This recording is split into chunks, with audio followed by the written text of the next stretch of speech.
Buenas tardes. Un nuevo programa de la verdadera historia, el ciclo para pocos. Hoy se cumplen 100 años de lo que se dio a llamar la Semana Trágica. Son los incidentes frente a la fábrica Bacena, ahí en San Cristóbal, la Rioja de Cochabamba, está la plaza Martín Fierro, que fue la primera de 3 sagas de graves represiones de obreros, ¿no? Después vino la represión en la Patagonia y finalmente la forestal. Los 3 durante el gobierno de Hipólito Yrigoyen. Vamos a ver, esto vamos a repartirlo en varias secciones. Primero, cómo se generaron las condiciones. Los ecos de la Revolución Rusa comenzaban a tener repercusión en las masas obreras argentinas. El maximalismo, programa máximo de la Revolución Socialista Soviética, hallaba muchos adeptos en nuestras organizaciones obreras que vivían un periodo de agitación después de la terminación de la Guerra Mundial. Eso había creado un clima de desasosiego en las clases dirigentes, que en cada movimiento obrero veían el propósito de una amenaza para la seguridad pública y afirmaban que los maximalistas pretendían apoderarse del país. Pero los reales motivos desencadenantes de los sucesos producidos en 1919 en Buenos Aires fueron la inestabilidad económica y social y las aspiraciones de los obreros industriales y otros, que conducidos por líderes revolucionarios anarquistas y bolcheviques desde 1917, venían organizando una serie de protestas por el alza del costo de vida y para tener participación real en la creciente economía argentina. Más de 80 huelgas y protestas estallaron en diversos puntos del país, y una de las situaciones más graves se produjo cuando los obreros de Federico Swift y Arbor trataron de organizar la Federación Obrera Regional Argentina, la FORA.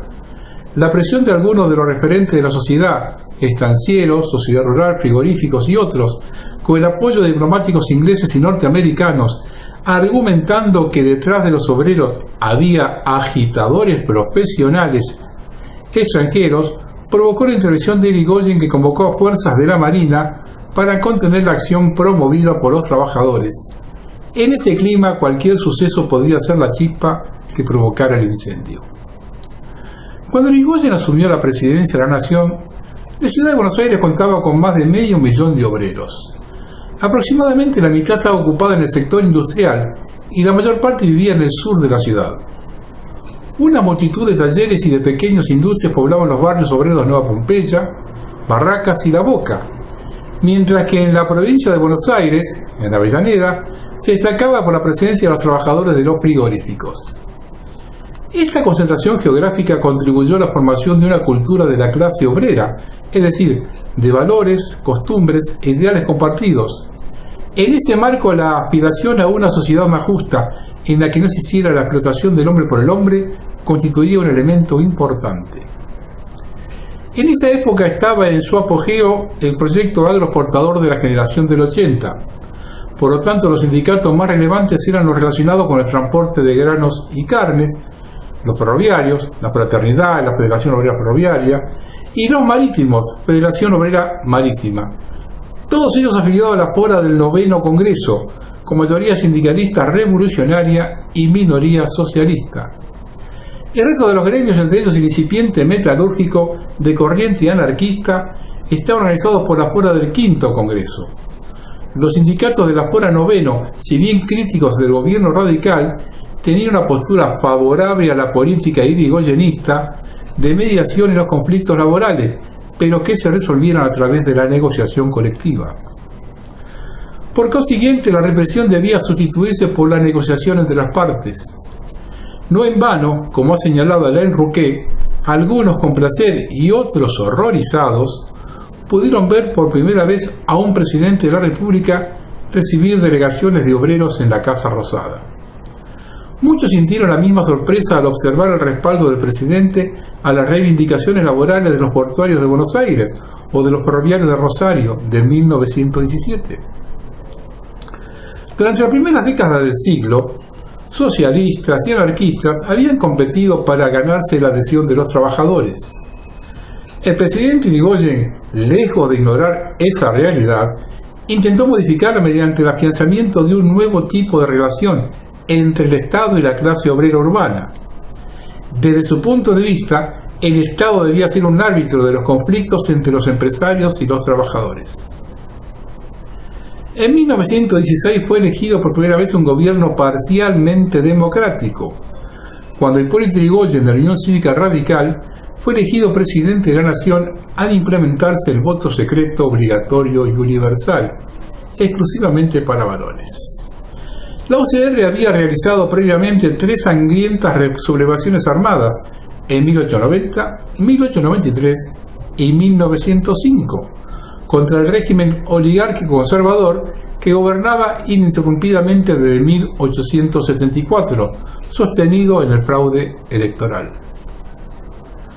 Al llegar al gobierno, Yrigoyen aplicó una novedosa política de mediación y arbitraje en los conflictos laborales, impulsando la negociación colectiva, que lo distinguió de la política exclusivamente represiva que había caracterizado a los gobiernos conservadores que lo precedieron y que había causado varias masacres, siendo la más importante la del 1 de mayo de 1909.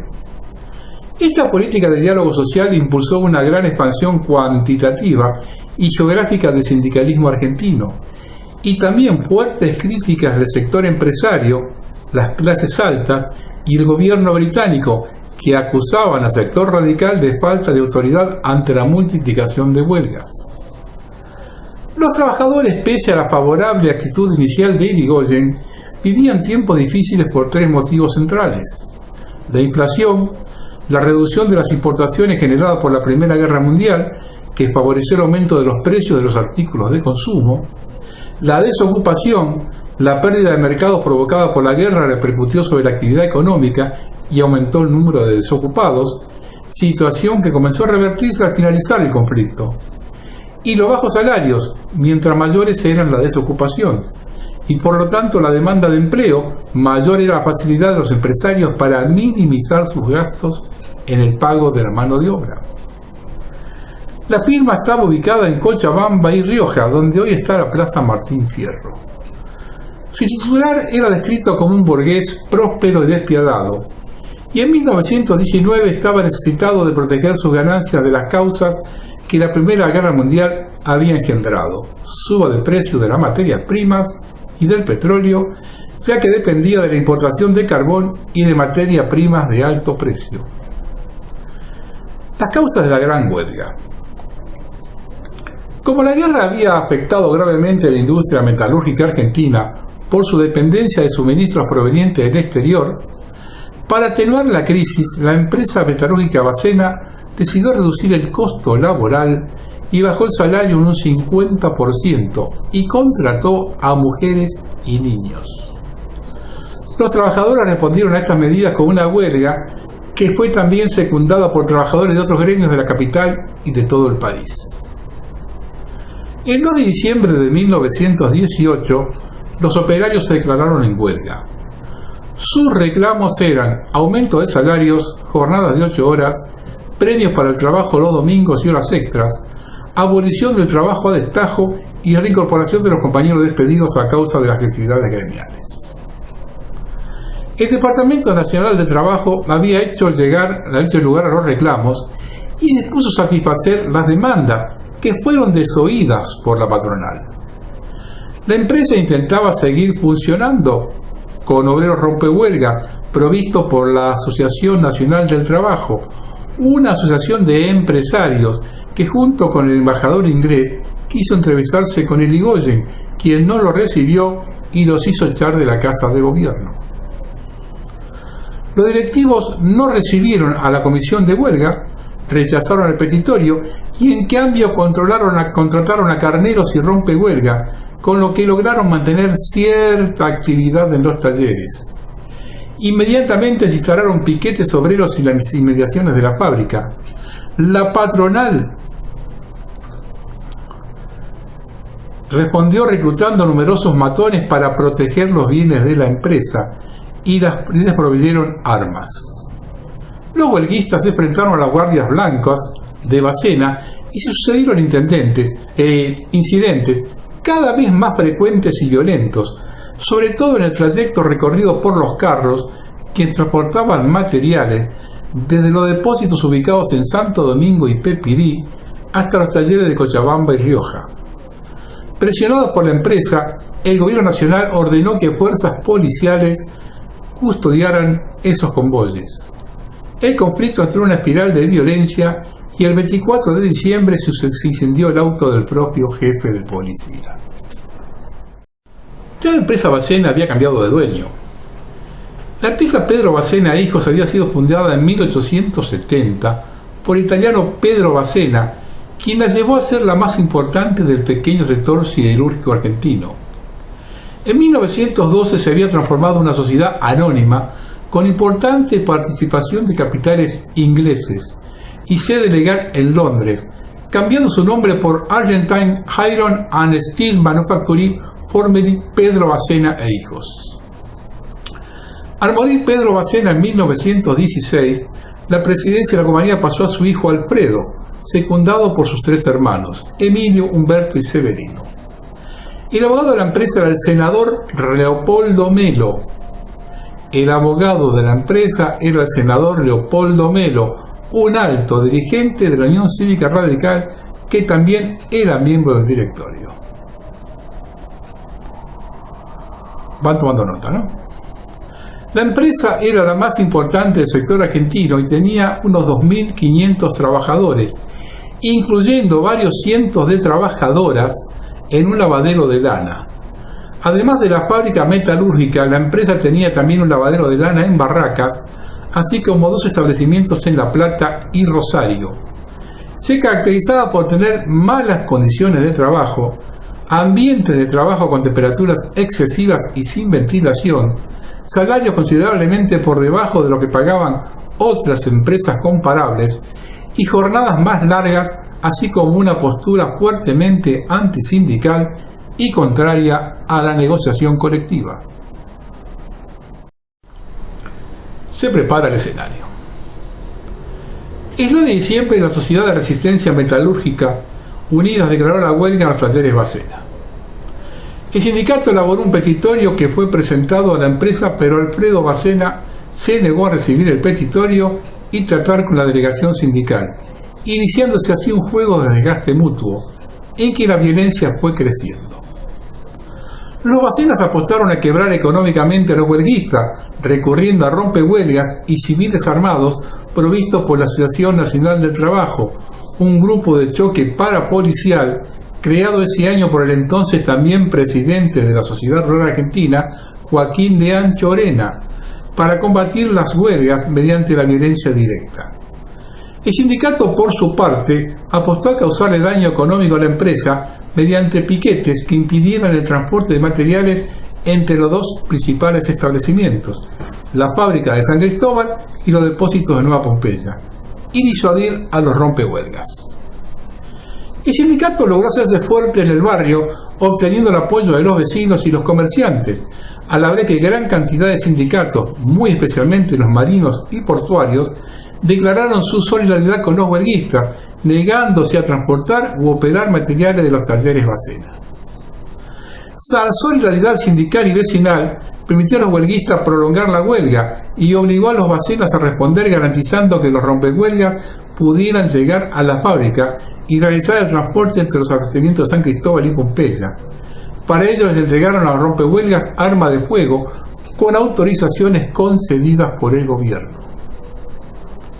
El 13 de diciembre se produjo el primer hecho de violencia con armas de fuego, cuando dos policías y el chofer de un auto de la empresa dispararon contra una casa de familia sobre la avenida Alcorta, ubicada a 2 cuadras del sindicato. El 15 de diciembre se produjo el primer hecho de sangre, cuando el rompehuelgas Pablo Pinciroli disparó contra uno de los huelguistas del piquete que intentaba impedir su trabajo, lesionándolo gravemente en la espalda. Al día siguiente, otro huelguista, Ramón Cibassini, fue herido de un balazo en la pierna por los rompehuelgas Domingo Ratti y Juan Vidal. El 18 de diciembre, uno de los dueños de la fábrica, Emilio Bacena, disparó, hiriendo al carbonero Di Santis, vecino del sindicato, que se encontraba en la puerta de su casa. El 23 de diciembre se produjo la primera muerte. Un rompehuelgas, Manuel Rodríguez, se arrojó al riachuelo para huir del piquete que lo enfrentó físicamente, muriendo ahogado a la altura del puente Alsina. El 26 de diciembre, nuevamente a rompehuelgas Pedro Pinciroli disparó su arma lesionando en la espalda al huelguista Manuel Naya y en la cara a la niña Isabel Aguilar, que caminaba por la vereda. Al extenderse la huelga, los Bacena intentaron primero sobornar al delegado Borato y luego asesinarlo, fracasando en ambos intentos.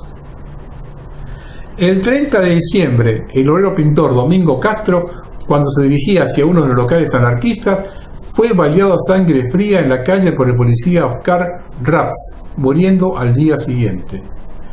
El 1 de enero de 1919, el huelguista Constantino Otero fue herido de bala por un rompehuelgas. El 3 de enero, al cumplirse un mes del inicio de la huelga, la policía cambió de actitud y se involucró por primera vez de lleno en los enfrentamientos armados, participando en una balacera generalizada frente al local sindical de Amancio Alcorta y Pepirí, resultando gravemente herida la vecina Flora Santos, como así Juan Balestrasi y Vicente Velotti, que se encontraban en el área jugando a las bochas. El 4 de enero se produjo un nuevo enfrentamiento armado generalizado en el mismo lugar, donde se levantó una barricada y se rompieron los caños de agua para inundar las calles. Los huelguistas y vecinos obligaron a la policía a retirarse.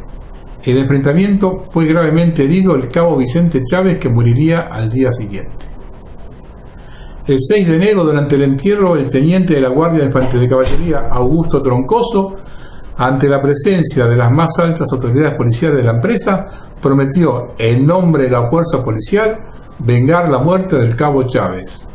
Ese mismo día, todos los capataces de la Casa Bacena se plegaron formalmente a la huelga. Se enciende la mecha. El 7 de enero de 1919, por la tarde, 6 chactas que salían de los depósitos eran seguidos por gran número de huelguistas, quienes, acompañados de sus mujeres y sus hijos, reclamaban a los carreros que abandonaran su papel de rompehuelgas. La caravana pasó frente a la escuela situada en la esquina de Alcorta y Pepirí, donde desde algunos días antes habían quedado acantonados 20 bomberos armados y 10 cosacos de la Guardia de Seguridad. Se inició entonces un violento tiroteo, de origen incierto, ya que huelguistas uniformados se achacaron mutuamente la agresión, que duró más de una hora. Los policías y bomberos armados con fusiles Mauser, apoyados por rompehuelgas armados con fusiles y carabinas Winchester, dispararon contra las casas de madera, los huelguistas y los vecinos. Durante casi 2 horas se dispararon cerca de 2000 proyectiles. Una gran parte de las fuerzas de seguridad ya estaban apostadas desde mucho antes en el techo de la escuela, la Banderita, ubicada en la esquina mencionada, y la fábrica textil Bosalia, ubicada frente al local sindical, que también estaba en huelga. Entre las fuerzas atacantes estaba incluso uno de los dueños de la empresa, Emilio Bacena. La llegada de tropas de refuerzo que establecieron una línea de tiradores de 6 cuadras y patrullaron intensamente toda la zona puso fin al incidente. Un obrero apareció muerto a sablazos en medio de la calle y otros 4 fueron víctimas de los disparos, algunos en el interior de su propia casa. Entre 20 y 40 heridos se escaparon con vida y no hubo detenciones. Las Fuerzas Armadas no registraron más que un herido leve. La historia oficial no recoge los nombres de los muertos del pueblo. Ellos fueron Juan Fiorini, argentino de 18 años, soltero, jornalero de la fábrica Bosala y hermano, que fue muerto mientras estaba tomando mate en su domicilio de un balazo en la región pectoral. Toribio Barrios, español de 42 años, casado, recolector de basura, muerto en la avenida Alcorta frente al número 3189, de varios sablazos en el cráneo. Santiago Gómez Petrolies, argentino de 32 años, soltero, recolector de basura, de un balazo en el temporal derecho mientras se hallaba en la fonda de avenida Alcorta 3521. Miguel Britos, casado, jornalero, muerto a consecuencia también de heridas de bala. Según el propio parte judicial que reproduce el diario La Nación, ninguno fue muerto en actitud de combate, ninguno estaba agrediendo a las fuerzas represivas. Estos hechos provocaron que en los medios obreros una enorme indignación, que la prensa anarquista de la protesta se encargó de divulgar, haciendo un llamado a los trabajadores. Sin falta, trabajadores, vengad de este crimen. Dinamita hace falta ahora más que nunca. Esto no puede quedar en silencio. No y 1000 veces no. El pueblo no ha de dejar matar como mansa bestia. Incendiar, destruir sin miramientos obreros. Vengaos, hermanos. El crimen de las fuerzas policiales embriagadas por el gobierno y por Bacena clama el estallido revolucionario. Espantemos las gallinas, camaradas, y manos a la obra. Inmediatamente después de la masacre, el gobierno radical buscó terminar el conflicto. El ministro del Interior, Ramón Gómez, dio instrucciones al jefe de policía, Miguel de Novi, y al director del Departamento de Trabajo, Alejandro Unzaín, para que entrevistaran a Alfredo Bacena y obtuvieron de él la concesión de varios de los puntos del petitorio de huelga.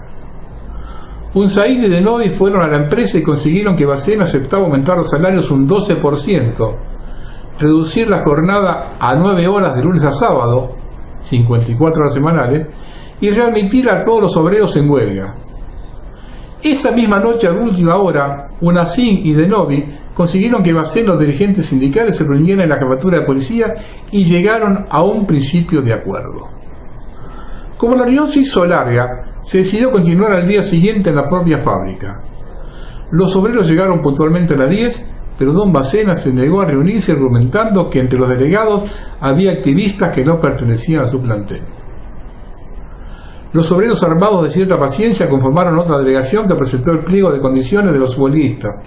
Bacena prometió contestar al día siguiente y, a pedido de los obreros, ordenó que dejaran de circular la chata de transportes.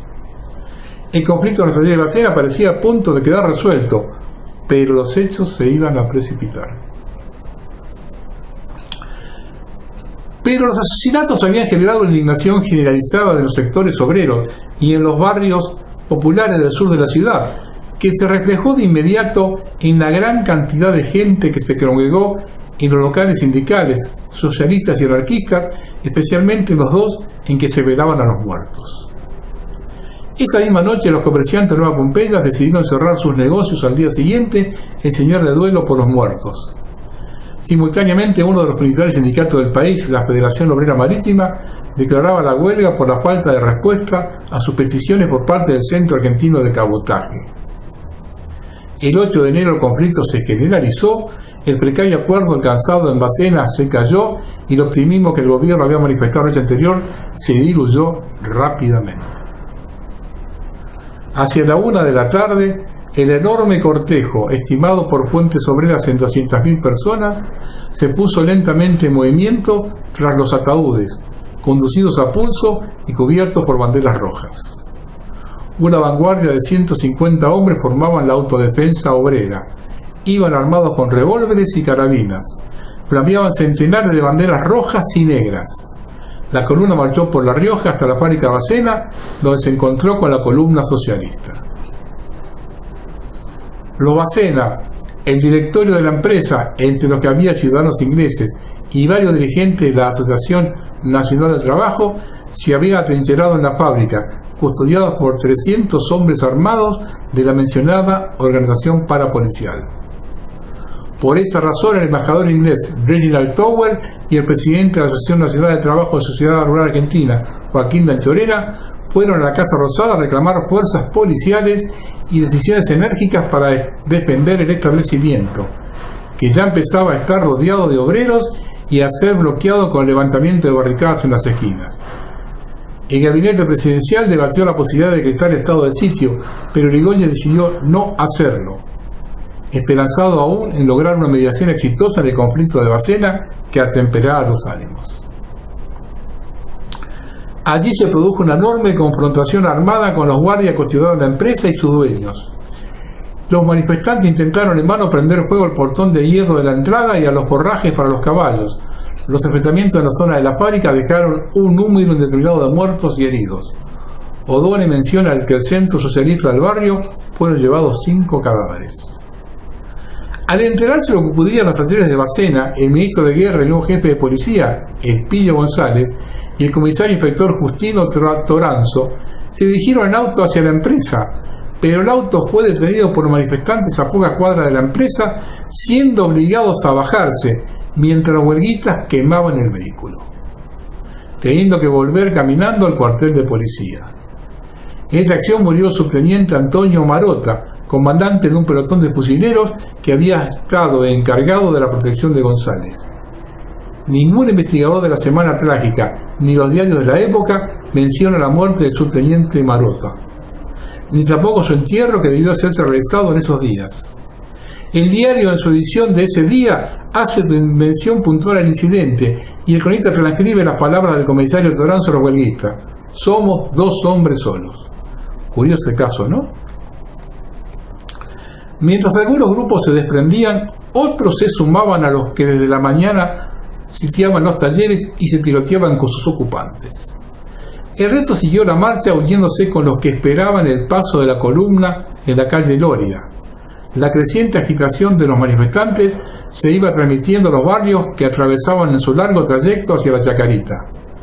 Numerosos incidentes, tiros, alarmas y corridas mantenían la tensión y fragmentaban la marcha. Los grupos más exaltados se armaban saqueando las armerías o se prendían fuego a los tranvías, abandonando las calles. Buenos Aires quedó casi completamente paralizada, a excepción de los trenes que traían multitudes desde las áreas suburbanas para sumarse al cortejo fúnebre. Barricadas, piquetes, corte de los cables de los tranvías, comisiones obreras recorriendo los lugares de trabajo. Al pasar por Corrientes y Yatay estalló un nuevo tiroteo. Algunos señalaron que los disparos provenían del colegio anexo a la iglesia ubicada en esa cuadra. Entonces la muchedumbre, dando muestra de sus exteriorizaciones de gritos y ademanes de gran exaltación, prendía fuego un colegio y parte de la capilla. Otros que habían conseguido penetrar en el interior arrojaban al aire, hechos pedazos, las imágenes y cuantos objetos de uso religioso o privado encontraban a su paso. Los sacerdotes que ocupaban el establecimiento se defendían entre tanto del asalto, y parapetrados a donde aún no habían llegado los asaltantes, hacían fuego contra estos y contra los que pretendían continuar perpetrando en el local. La llegada de una dotación de bomberos que desde la ventana del edificio hicieron cerrada descarga sobre la multitud terminó por dispersarla, produciendo numerosas víctimas. Rayados por la violencia, algunos cientos de manifestantes lograron abrirse paso hasta llegar al cementerio. Pero para entonces el gobierno había dado orden de disolver la manifestación en el cementerio, donde ya se habían parapetado un regimiento de infantería y varios agentes policiales al mando del capitán Luis Casperata. Mientras se pronunciaban los discursos, las fuerzas de represión descargaron los fusibles a mansalva contra los familiares y militantes presentes, disolviendo la manifestación y dejando un tendal de muertos y heridos adicionales, mientras que los 4 cadáveres de la masacre del 7 de enero quedaban insepultos. El diario La Prensa contabilizó 12 muertos en el cementerio, entre ellas 2 mujeres, mientras que La Vanguardia contabilizó 50. Todos los cronistas coincidieron en señalar que no hubo bajas entre las fuerzas de seguridad. La impunidad iba en aumento, no había antecedentes de semejante matanza de obreros. Al promediar la tarde, Irigoyen ya había decidido reprimir con el ejército, militarizando la ciudad y encomendando la tarea al general de Lepiane, a quien nombró como comandante militar de Buenos Aires. A las 6 de la tarde, de Lepiane había instalado 2 baterías de ametralladoras pesadas sobre Cochabamba, en una de las esquinas de la fábrica, ordenando fuego continuo durante más de 1 hora. La cantidad de muertos ese día fue de varias decenas, sin que hayan podido ser precisadas. Y socialista O'Donnell verificó en el registro de 39 muertos en los hospitales esa misma noche. El diario radical La Época informó sobre 45 muertos y 119 heridos. El Buenos Aires Herald, el diario de la comunidad británica en Buenos Aires, contabilizó 80 muertos. Ante la cantidad de muertos inédita en la historia del sindicalismo argentino, esa noche la Fora Novena 9 sacó una resolución por la que dispuso asumir la conducción del movimiento de la capital federal y convocar a una reunión urgente de secretarios generales al día siguiente para definir los pasos a seguir. Por su parte, el periódico anarquista La Protesta publicaría sus conclusiones sobre la jornada del 9. El pueblo está para la revolución. Tras haber recibido la noticia de que la huelga se había extendido a Rosario, Santa Fe, Mar del Plata, Bahía Blanca, hacia el noroeste de la provincia de Buenos Aires y que de la capital federal estaba aislada del resto del país a causa del paro de ferroviarios y de la Asociación Obrera Marítima, el presidente Irigoyen citó al día siguiente en su despacho a don Pedro Bacena. Su correligionario Leopoldo Melo era abogado de la empresa y necesitó aceptar los reclamos sindicales. El conflicto se resolvió por la rendición incondicional del empresario. Así lo entiende la Fora del 9º Congreso, que da por terminado el movimiento. La Fora 5, en cambio, cree que ha sonado la hora de la revolución social y deciden continuar la huelga. La ciudad estaba paralizada y llena de barricadas. Solo circulaban automóviles que llevaban la bandera roja que le garantizaba el paso por los piquetes. Nuevos gremios declararon huelgas por reclamos puntuales en diversas partes del país. Por su parte, el general de Letiane empezó a organizar sus fuerzas para recuperar la ciudad. 2000 marinos se sumaron a la fuerza del ejército y 2 baterías de ametralladoras fueron traídas desde Campo de Mayo. A las 11 de la mañana, un grupo de huelguistas intentó nuevamente tomar por las armas la fábrica de Bacena, defendida por fuerzas policiales y militares instaladas desde la tarde anterior, con gran cantidad de bajas. Simultáneamente, un destacamento de bomberos armados atacó el local del sindicato metalúrgico de Amancio Alcorta, matando a uno de los ocupantes y detuvo al resto. Al promediar la tarde, las fuerzas militares y policiales habían comenzado a tomar control de la ciudad. Los telegramas que se recibían del general de Letiane con instrucciones de destruirlos en cuanto fueran leídos, se encontraba la orden de hacer fuego sin previo aviso a los revoltosos que se sorprendan levantando vías, produciendo incendios u otras depredaciones. Las tropas del gobierno también tenían orden de que no se despreciaran municiones con tiros al aire. Finalmente, el 11 de enero, el gobierno radical llegó a un acuerdo con la Fora 9º Congreso basado en la libertad de los presos, que sumaban más de 2000, un aumento salarial entre 20 y 40% según las categorías, el establecimiento de una jornada laboral de 9 horas y la reincorporación de todos los huelguistas despedidos. Poco después, las autoridades de la Fora y del Partido Socialista resolvieron la vuelta al trabajo. ¿Cuál fue la respuesta política? Esa tarde del 6 de enero se reunió también la Cámara de Diputados en sesión extraordinaria, debatiéndose los sucesos sangrientos de Nueva Pompeya. El Partido Socialista sostuvo que era necesario sancionar una ley de asociaciones sindicales sobre la que hubo acuerdo general, razón por la cual la Cámara resolvió pedirle al Poder Ejecutivo que incluyera en el temario de sesiones extraordinarias el tratamiento de la ley sindical. El tema, sin embargo, no se trataría y la primera ley sindical se aprobaría recién en 1943. La bancada socialista también pidió la interpelación del ministro del Interior para que respondiera sobre lo que el diputado Mayo Bravo calificó en ese momento de masacre.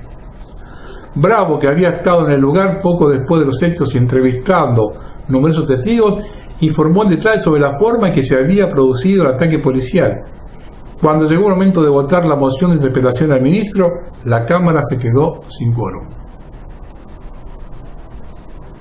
En ese momento, Irigoyen toma 2 medidas, anticipando 2 posibles escenarios opuestos.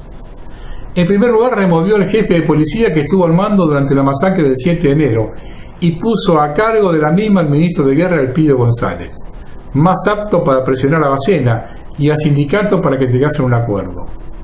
Pero por otro lado, previendo una evolución negativa de los acontecimientos, Irigoyen se comunicó con su fiel amigo el general Luis de Letiane al mando de la segunda división de ejército apostada en Campo de Mayo. ¿Cómo vio la prensa esto? Luego de la matanza del día anterior y la militarización de la ciudad al mando del general de Letiane, el diario oficialista de la época transmitió en la mañana del 10 de enero la postura del gobierno. Conviene establecer con toda precisión lo que ocurre para disipar malos entendidos emanada de falsas informaciones. Se trata de una tentativa absurda, provocada y dirigida por elementos anarquistas ajenos a toda disciplina social y extraño también a verdaderas organizaciones de los trabajadores. Jamás el presidente argentino cederá a la sugestión amenazante de las turbas desorbitadas. La editorial sostenía textualmente que el movimiento era dirigido por una minoría sediciosa. El Herald, diario de la colectividad británica en Buenos Aires, tituló en consonancia que Buenos Aires tuvo ayer su primera prueba del bolchevismo. La prensa y la vanguardia recogen las declaraciones de grupos radicales que esa misma mañana salieron a la calle proclamando que si hay barricadas de revoltosos se deben formar barricadas de argentinos. La Nación de esa fecha subraya en su crónica otra advertencia del jefe militar de Letiane: hacer un escarmiento que se recordará durante 50 años. El vespertino La Razón titulaba: se terminó la huelga, ahora los poderes públicos deben buscar los promotores de esa rebelión cuya responsabilidad rechazan la FORA y el Partido Socialista.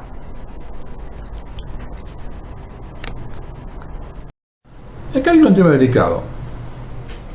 Yo no oculto absolutamente nada. Soy completamente independiente.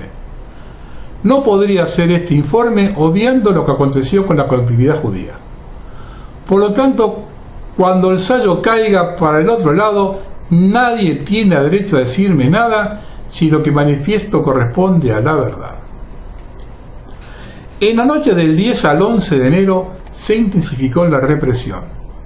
Las fuerzas de seguridad y los grupos parapoliciales comenzaron a realizar cientos de razias, ingresando a domicilios particulares sin autorización judicial, asesinando y golpeando a sus ocupantes, violando a las mujeres y niñas, destruyendo bienes y quemando libros.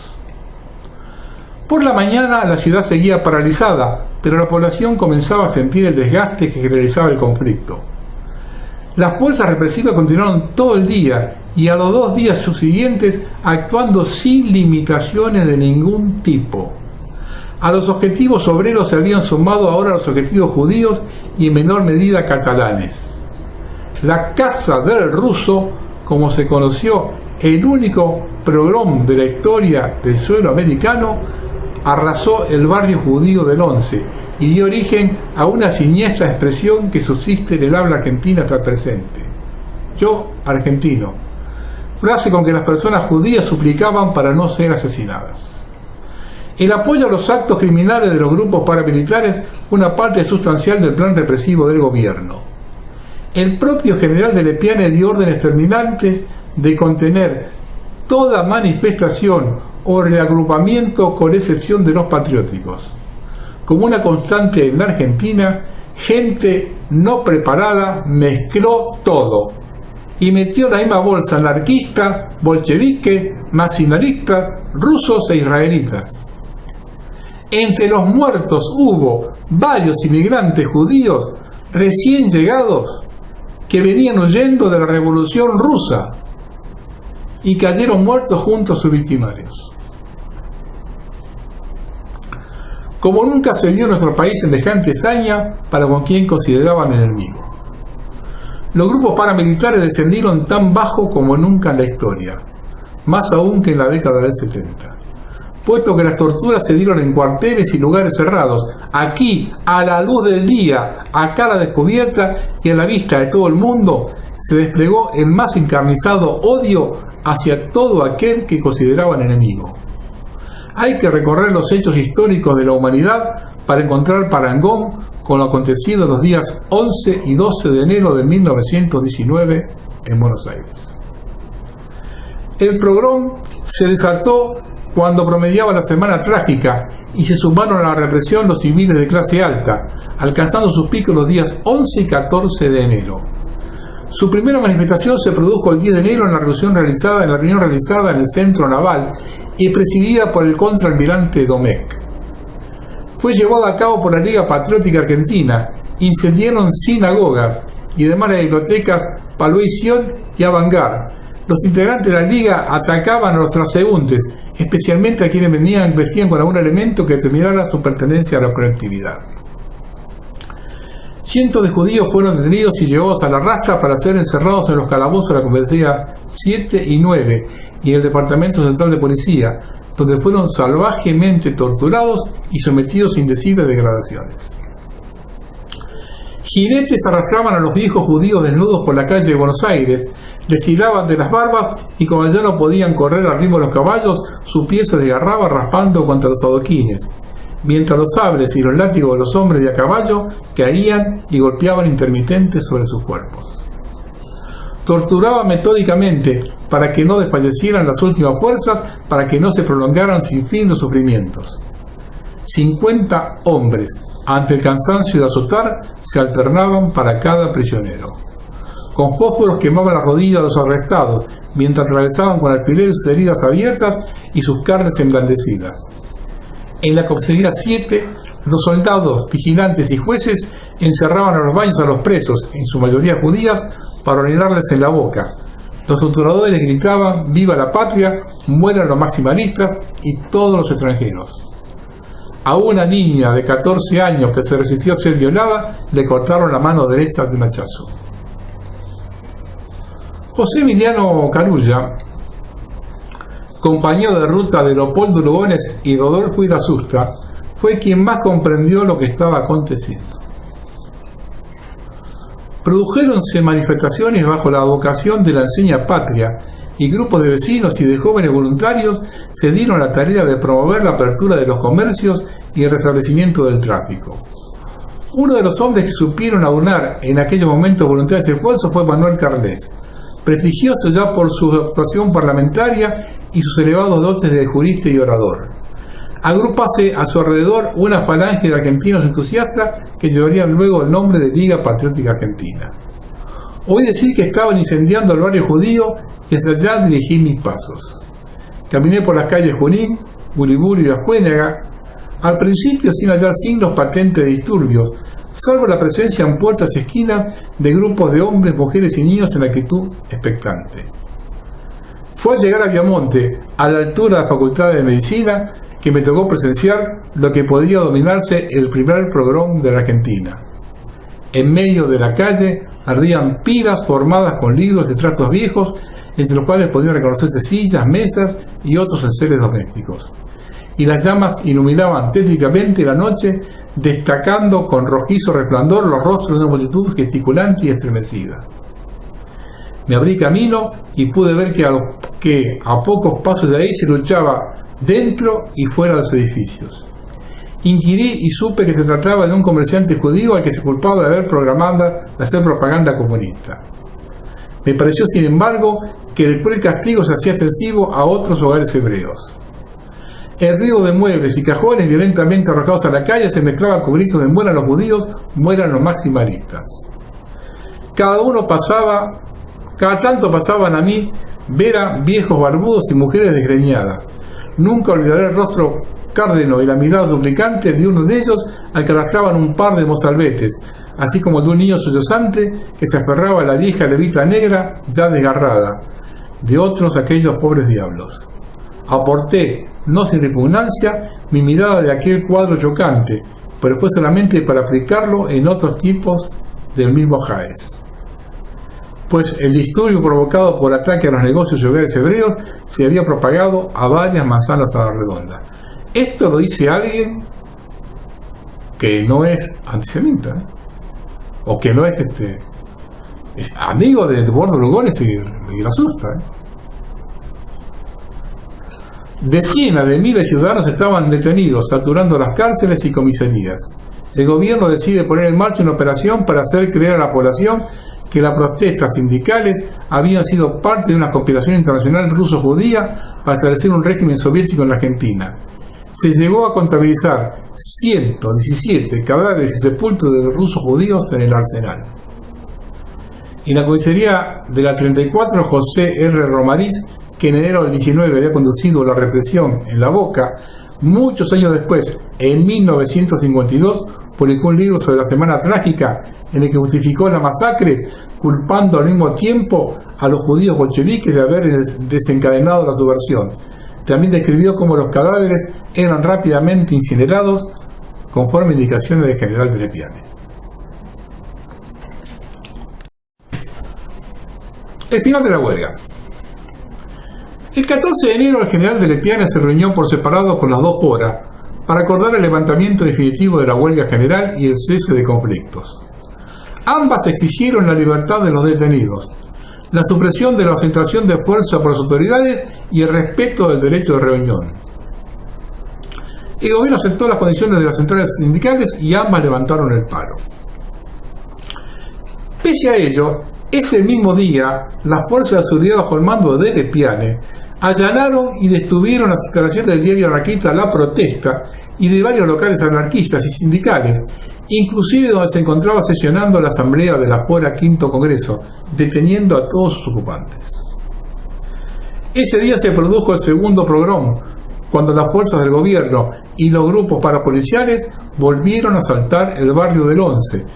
La Embajada de Estados Unidos, la única que realizó un recuento individual de los muertos en esos días, contó que en el arsenal del ejército de San Cristóbal yacían 179 cadáveres de rusos judíos que no habían sido sepultados.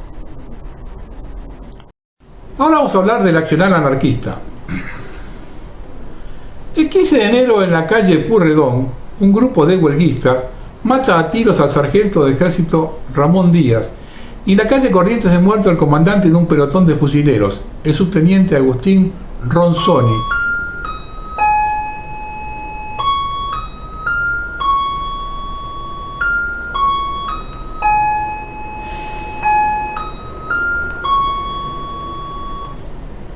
Es muerto el comandante de un pelotón de fusileros, el subteniente Agustín Ronzoni, y un civil a mano de los huelguistas.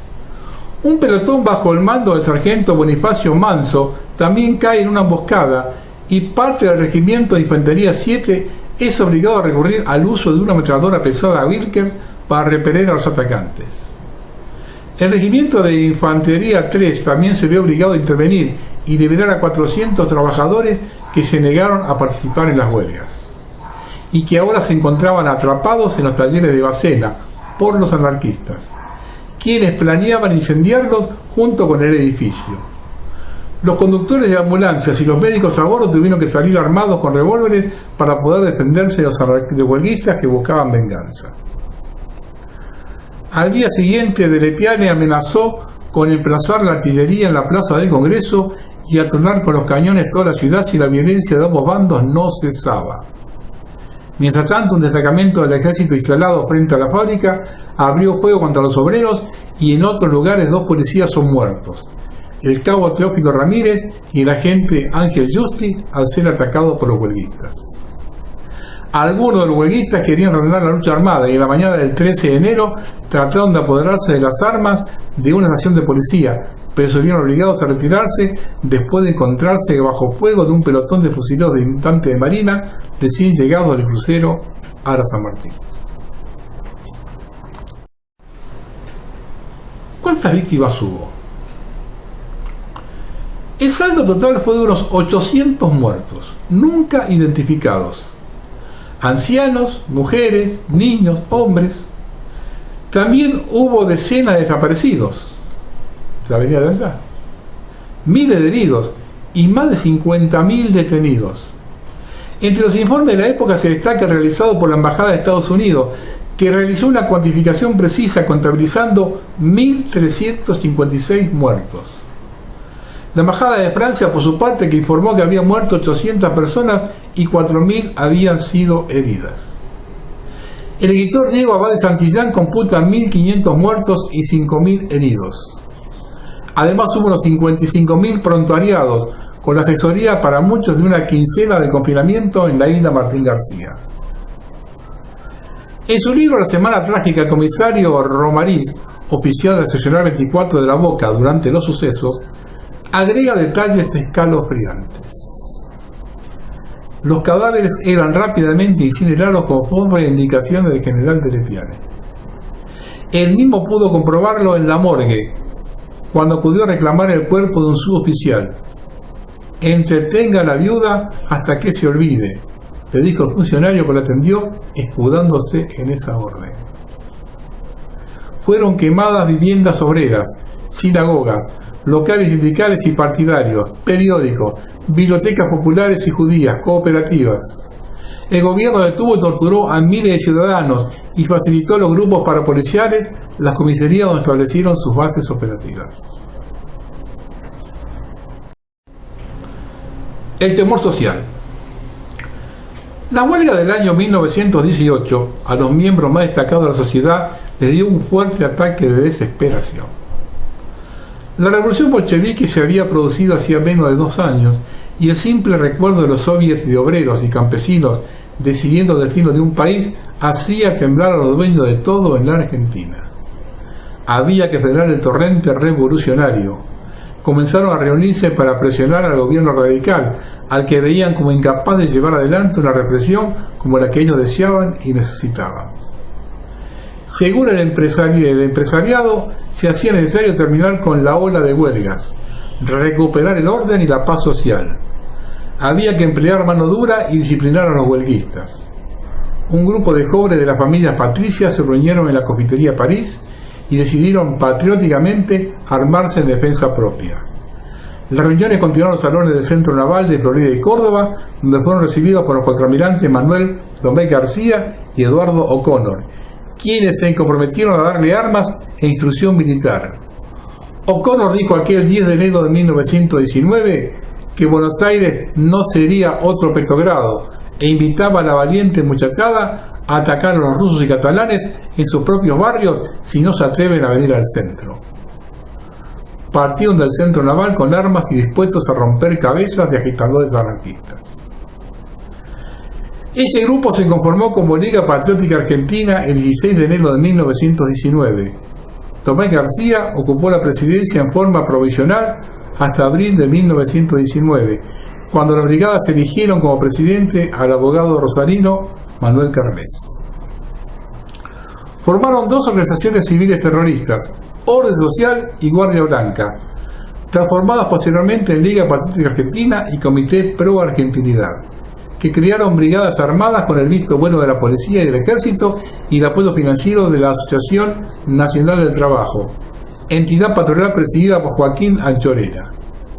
Los integrantes provenían de la Asociación de la Juventud, Asociación del Trabajo, Jockey Club, Círculo de Armas, Asociación Damas Patricias y la Iglesia Católica. Durante la Semana Trágica sembraron el terror de las calles, atacaron sedes sindicales, locales anarquistas, incendiando bibliotecas, imprentas, apaleando militantes. Capítulo aparte saca la intervención de Perón. Perón, que había egresado del ejército en 1911, cumplió durante la Semana Trágica funciones de encargado del arsenal Esteban de Luca, ubicado en un amplio predio de la zona de Pichincha, Avenida Garay, al lado del Garrahan. Su función era asegurar la provisión de municiones para las tropas. El escritor Tomás Eloy Martín, en su libro La novela de Perón, reprodujo las extensas declaraciones que le formulara el líder justicialista en Puerta de Hierro a principios de la década del 70. Entre otras cosas, Perón destacó que en esos días, enero del 19, tuve muchísimo trabajo porque sobre la ciudad de Buenos Aires estaban acuartelados entre 8 y 10 regimientos, y tal como se esperaba, los unidades degeneraron en combates callejeros y murieron más de 600 personas. En el mismo libro, Martínez transcribe otro concepto de Perón sobre los sucesos de 1919, que algunos consideraron una verdadera confesión. El capitán Bartolomé Descalzo, uno de los mejores jefes que ha tenido nuestro ejército, me dijo al despedirse: "Estamos entrando en la oscuridad, teniente Perón. A las puertas de nuestra casa golpea la más atroz de las tormentas y el presidente Irigoyen no quiere o no sabe oírla. En Europa la guerra ha terminado con la derrota del mejor ejército del mundo. Los anarquistas vuelven ahora sus ojos hacia nosotros". Estas palabras del jefe militar me emocionaron. Y le pedí un favor personal: cuando llegue la hora de hacerle frente a ese enemigo, llámeme. Quiero pelear a su lado, mi capitán. Mi antiguo profesor Manuel Carles, apoyado por el almirante Domecq García, fundó la Liga Patriótica Argentina, en la que se inscribieron muchos jóvenes católicos y nacionalistas. Disponían de una tropa de choque cuya misión principal era poner en vereda a los agitadores extranjeros. A veces usaban métodos violentos, pero eran bien intencionados. Existe una versión difundida por varios historiadores que sostienen que Perón participó en la represión de Bacena, lo que no es compartido por todos. Los justicialistas dicen que en realidad dialogó con los obreros, lo que tampoco suena lógico por el grado militar que tenía, teniente. Lo único veraz que tenemos es que El Laborista, uno de los numerosos diarios de la cadena gubernamental que se consolidó durante el primer peronismo, en su edición del 2 de mayo de 1948, reprodujo en forma inextensa el discurso que Perón había pronunciado el día anterior en Plaza de Mayo.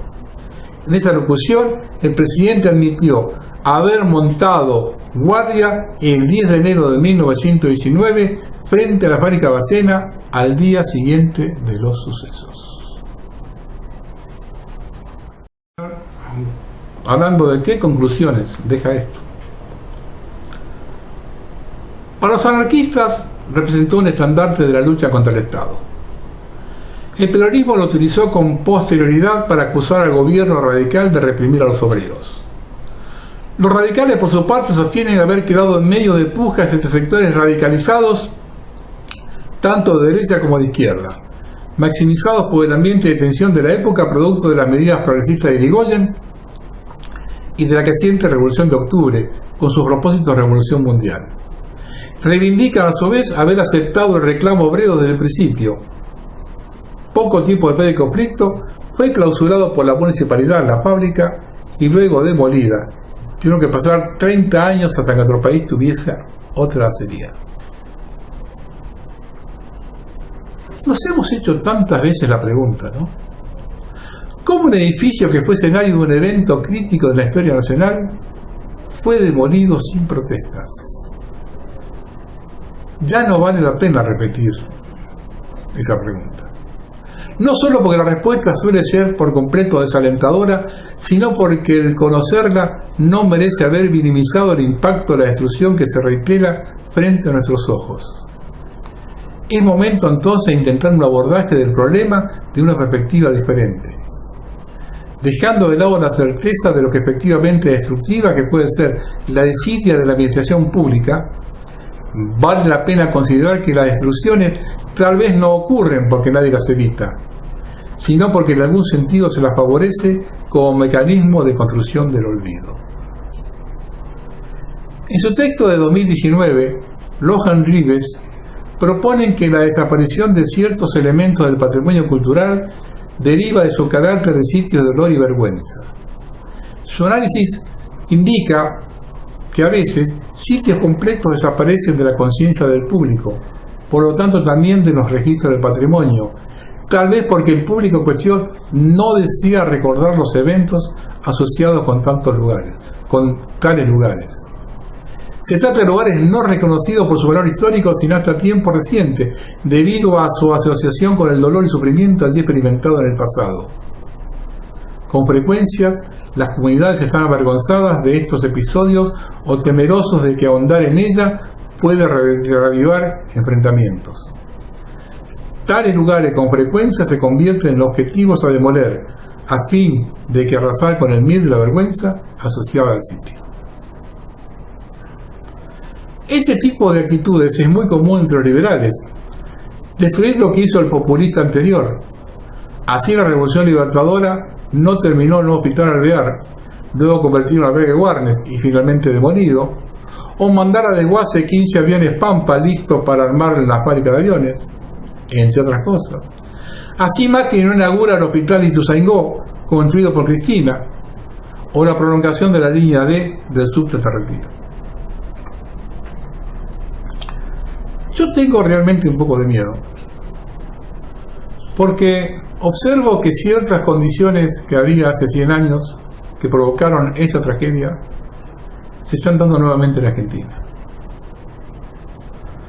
Nos encontramos con un sistema que fundamentalmente busca reducir los ingresos de los empleados, quiere reformar las leyes, quieren congelar sueldos hacia abajo, ya se han perdido porcentaje grande el año pasado, quieren que los sueldos sigan bajando, destruir las jubilaciones. Sabemos el odio interno que hay dentro de la sociedad. Yo tengo miedo que 100 años más tarde no quieran llevar de vuelta a esta situación. Y cuando ven lo que hacían con los judíos, con los catalanes y todo eso, yo estoy viendo la xenofobia que está empezando a ver acá en Argentina en estos momentos contra los latinoamericanos y otras cosas más. Realmente les digo, tengo mucho miedo de que estén armando el clima, el mismo clima que el poder mundial de ese momento armó hace 100 años. No olvidemos que acá se estaba tratando de que la Argentina no se convierta en otra Unión Soviética, con la Unión Soviética la había armado el mismo sistema.